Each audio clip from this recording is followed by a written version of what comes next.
મોરબી માળિયા 65ના સક્રિય સભ્યો એટલે કોઈ 100 બનાવ્યા, 200 બનાવ્યા, 5000 એવા 400 કાર્યકર્તાનું અહીંયા સંમેલન હતું અને એમાં લગભગ 380 જેટલા હાજર હતા.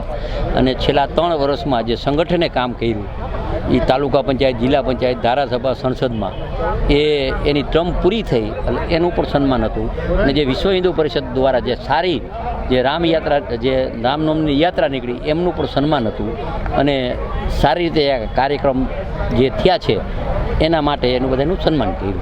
આગામી દિવસોમાં નગરપાલિકા, કોર્પોરેશન, જિલ્લા પંચાયત, તાલુકા પંચાયત જે પણ ચૂંટણી આવે એ સારી રીતે ચૂંટણી આપણે જીતી અને સારી રીતે જે વિકાસના કામ થાય છે.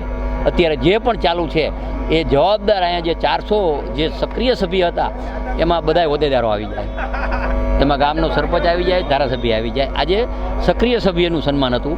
એ સારા વિકાસના કામ ક્વોલિટી થાય એવી સૂચના ભારપૂર્વક આપી. આગામી દિવસોમાં લગભગ મોરબીને આપણે આખું પ્લાનિંગ 17 કામનું પ્લાનિંગ કર્યું છે. એના 5 થી 6 કામના તો હમણાં ટેન્ડર બહાર પડી જશે.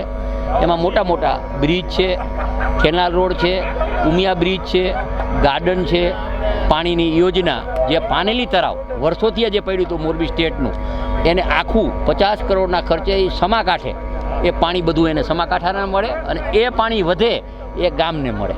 એટલે આ જે બધું પ્લાનિંગ છે ગયા બજેટમાં લેવાળું, એ બજેટના કામ 1 વર્ષમાં ઓછામાં ઓછા 85% પૂરા થાય એનું આખું પ્લાનિંગ છે.